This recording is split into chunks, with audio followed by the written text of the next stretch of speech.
Om Param Tattvai Naranay Gurubhyo Namaha. Jai Gurudev, Jai Siddhashram, Jai Gurudev, Jai Paramahansa Swami Nikhleshwarananda Maharaj Ji, Jai Baba Bhutna Ji, Jai Ma Baglamukhi, Jai Ma Kali.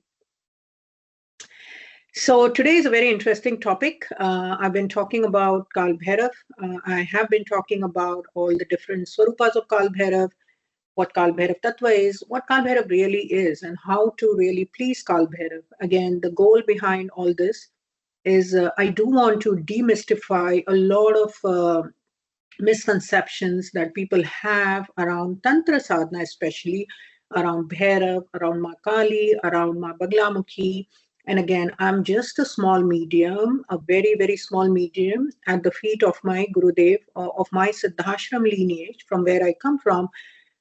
Just a mere instrument that I am, that I would like to spread some of the teachings in a very sattvic form.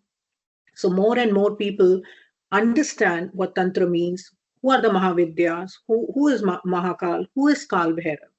And not only understand, but also get on the path of sadhana and really try and assimilate the energies and assimilate the teachings of Tantra in their daily life in a very, very sattvic, in a very, very pure form. Today's topic is Hanumanji, and today is Saturday here. So I do want to take an opportunity. I actually have been wanting to talk about Baglamukhi for a while, but somehow or the other, I've been so busy with Kal Bhairav over the last few days. And I still feel like today I was really determined that I'm going to do something about Baglamukhi and Mahakali, and let's start talking about Mahavidya. But again, I feel like I continue to get the inspiration that hold on, continue Kal Bhairav, because we just completed Ashtami, we just completed Kal Bhairav Jayanti on 22nd of November. So I think Kal Bhairav Ji and Hanumanji are still putting brakes on me. Then not yet. You continue singing the glories of Kal Bhairav Ji and Hanumanji, and then when the time is right, because I have explained this, Kal Bhairav Ji is the main protector. He's the main entry point to Shakti Sadhana. Kal Bhairav Ji is, I explain this, he's the TSA pre, or he's the TSA security that you have to go through before you can get on the main flight. So until Kal Bhairav Ji has fully opened up the security doors for you, you are still somewhere stuck in the security phase. There is no way you will be able to get on the flight to the higher goals. So I'm still in the Kal Bhairav mode and the Kal Bhairav phase, but a lot of questions have been coming and inquiries about some people who know Hanuman very well, who have been doing Hanuman sadhana. I think it's a very common sadhana. A lot of our Indian households, where since our childhood we have learned, we have grown up singing the glories of Hanumanji, singing Hanuman Chalisa, singing the Sundarkand. It is a very, very common practice. And in my childhood, it was a compulsory event every Saturday to visit a Hanuman temple. And it was not that close. We used to walk quite a bit. We used to walk to the Hanuman temple, and every Saturday we had to finish 11 rounds of Hanuman Chalisa and only then come home. That was a great routine to have, and which has really established my connection with Hanumanji as well. It was a routine that I did for years and years, along with keeping my Ma Kali as my Ishta and Shivji and everything else. But Saturdays routinely was all about discipline, all about going to the temple, doing the 11 rounds of Hanuman Chalisa, sometimes doing Bajrang Baan, sometimes doing Sundarkand, whatever, right? And then we used to come home. So it's a very common practice that is followed in most Indian households. In fact, if you visit any Indian households, most will have some kind of vigraha or some kind of photo of Hanumanji at their home. Doing their puja is a daily practice. If not daily, at least Tuesdays and Saturdays are very common practice. The reason I'm trying to have this lecture is to understand that if we are able to do Hanuman sadhana without any fear, without any question, there has never been any question. A lot of households, they don't question this, like, is it okay to do Hanuman sadhana? Oh my God, what if Hanumanji gets angry, or if Hanumanji is, or some ill effects happen in life, or some misfortune happen in life.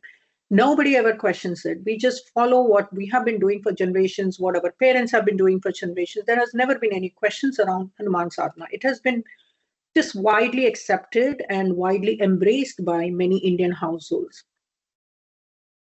But when it comes to Bhairav sadhana, when it comes to Makali sadhana, when it comes to certain Shakt and Shiva sadhanas of Tantra, then definitely there's questions are abound, and questions are many in terms of, should we do it? Why should we do it?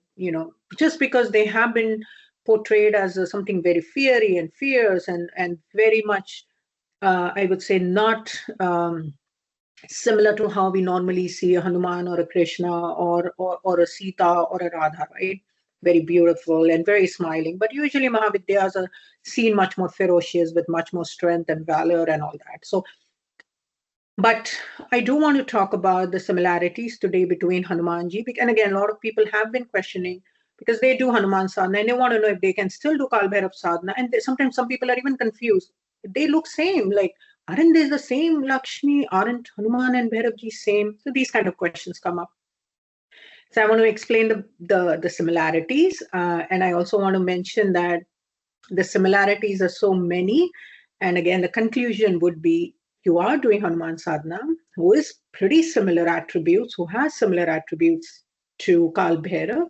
You should be free to do Kal Bhairav sadhana as well. Again, Kal Bhairav sadhana, basic sadhanas, basic upchar, basic Kal Bhairav Ashtakam, everything can be done without any question, without any fear.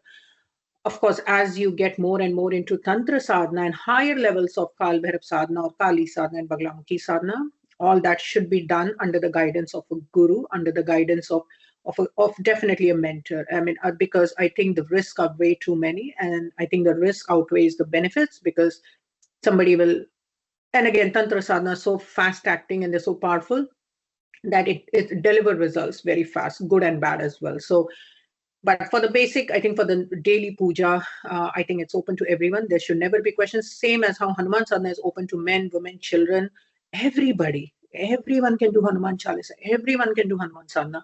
So is Kal Bhairav sadhana. Let's get started. Let's start with the similarities of Hanumanji. So I think most of us only know the one form of Hanumanji that we usually see in temples, which is a very, very beautiful form. He's the one who saved Sita from Ravan. He's the one who located Sita at the first place. He's the one who took the form to help Rama, to help Vishnu in his conquest of, dharma, in his fight of dharma against adharma, of justice over injustice, of good over evil. All that we already know.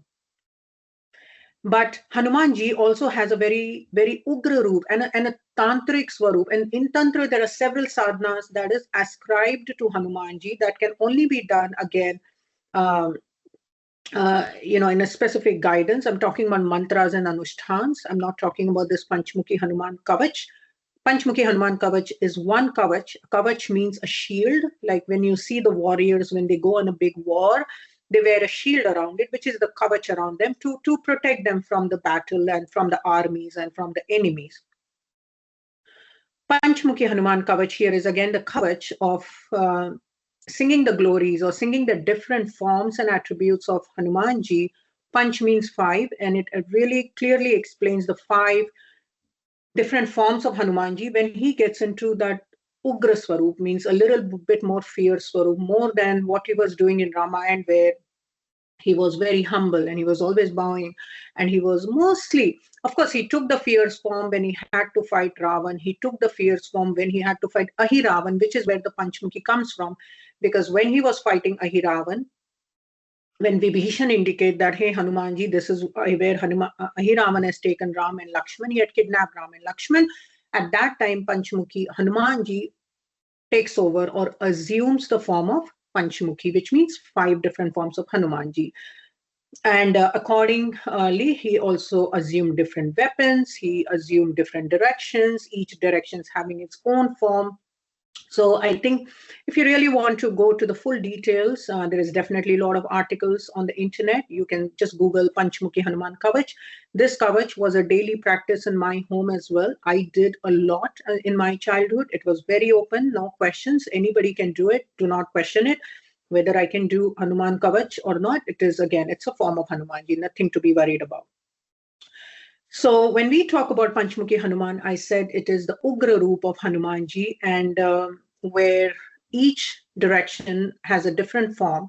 So let's get started with the first form, where it speaks about Purvam tu Vanaram Vaktram Koti Surya Samaprabham. Purva means east. So in the east direction, Hanumanji has assumed the form of Vanar, his original monkey form, but he is looking like Koti Surya Samaprabham. He is looking like the glory of Koti Surya, of millions and billions of sun and the sunshine and the sunlight together is how Hanumanji is appearing right now. When he is in the Purva, east is also the direction of sun. So when he is in the direction of sun, in his monkey form, he is shining in his own full glory in the form of koti of billions and billions of sunlight combined. So you can only imagine, if one sunlight also, if you have to look with your naked eye, you cannot look at the sun for too long. We blink our eye and you feel so dark for a while. But here Hanumanji is in the form of billions of sun together, is how he's appearing. So you can only imagine. Do you really think any enemy can stand in front of a billion of sun together? Like, imagine the light, imagine that aura, imagine that energy that he is protruding right now, or he's displaying right now, that effulgence, that luminosity that is coming out of Hanumanji right now. Do you really think? I mean, we can't even stare at a sunlight for a fraction of a second, but here we are talking about billions of sun rays combined. Do you really think that an enemy can withstand that? But so Purvatu Vanaram Vaktra Koti Surya Samaprabham. So in the east side, he is looking like a billions of sunlight together. Now let's go to the Kal Bhairav. When we talk about Kal Bhairav as well, we said about Kal Bhairav in our Kal Bhairav Ashtakam. If you have looked at the video, please, great. If you have not, you can go back and rerun and just understand the meaning of each of the verses. Kal Bhairav is not just Bhairav, and he's not just destroying fear. God has many more things to do than just taking away your fear. They also need attachment, and they also love a lot of other things. It is not that Bhairav is just dispelling all the fear from your life. There's so much more he can do. When we talk about Bhairav, we talked about Bhanu Koti Bhaswaram Bhavavditarakam Param. We said that he appears like a Bhanu Koti. Bhanu means sun. He here also is Koti again. Here we said in Hanumanji Koti Surya Samaprabham. In Kal Bhairav we are saying Bhanu Koti. That Koti word is common. Millions and billions of sun together is how Kal Bhairav ji is also appearing. So he's appearing as much as powerful, as much as shining, similar to Hanumanji, like a billions of sun rays combined. There is no way any enemy, anything can withstand that energy or that light. Going back to Hanumanji, Danshtra Karala Vadanam Brikuti Kutilekshanam Danshtra Karala Vakshanam. Danshtra means teeth. Karala means fierce, very, very, very, very fearful. So Hanumanji, generally when you look at his, when you go to his temples, right, mostly the photos are, mostly he's bowing in front of Rama. He's in a very, very simple form. Always, very, very normal form, right? But when he goes to his Ugra Roop, because he has to take on much more, he is very much Ugra here. He definitely is assuming a different form and higher energy form. So here he's taking the form of Danshtra Karala Vadanam, means very fearful teeth, so fearful, and so much that splendor of billions of sun together that enemies are petrified of Lord Hanuman, are scared of Lord Hanuman. When we go to Bhairavji, we talked about Bhairavji. When you just Google his image, first thing that will come up is fearful teeth. And I think most of us will just shut down that laptop then and there. Oh my God, who's going to worship this? Who's going to worship this? Why do I need to see this photo? Oh God, I'm so afraid of this. Just looking at it, I'm so afraid. How will I ever do his sadhana? How will I ever do anything related to Kal Bhairav sadhana? Look at his teeth. Why does it have to be? Why do I need to do Tantra sadhana? All these questions will come. But that's not the point here. And that's what I'm here to do, like to dispel those myths and dispel those fear about Kal Bhairav, Kali, Tantra sadhana. When we talk about Kal Bhairav sadhana, we said Karala Danshtra Mokshanam Kashika. So here we are saying Karala Danshtra. What is he? Fierce, Karal, very fierce teeth of Kal Bhairavji and Mokshanam. But again, with all that fears and everything, he's so simple that he's also giving you moksha. Then my question is, why fear? He is Karal. He has that Danstra. He has the teeth. He has that protruding teeth.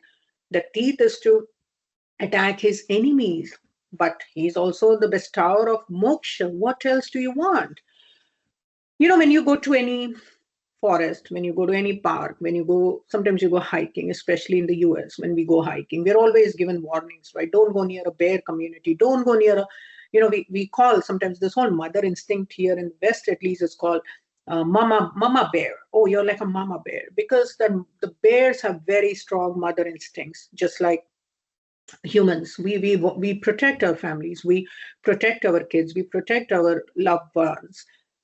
So sometimes moms are called, hey, your cubs are your cubs home? Oh, mama bear, like that. It's a very common bearish kind of a language that we use for us. So the way it comes off is that mama bear is considered to be very fearful and very protective. So of her cubs. I'm talking about the bear, like the black bear or the grizzlies. I mean, in California, it's famous for grizzlies. So the general warnings we get is don't go, if there are bear sightings, there are bears around, do not go near a bear area. That's because if you ever cross your boundaries, if you ever cross the vicinity, and if you ever come close, especially to a mama bear, then I think I don't need to tell too much. You know what's going to happen next, right? I mean, yeah, it's very common sense.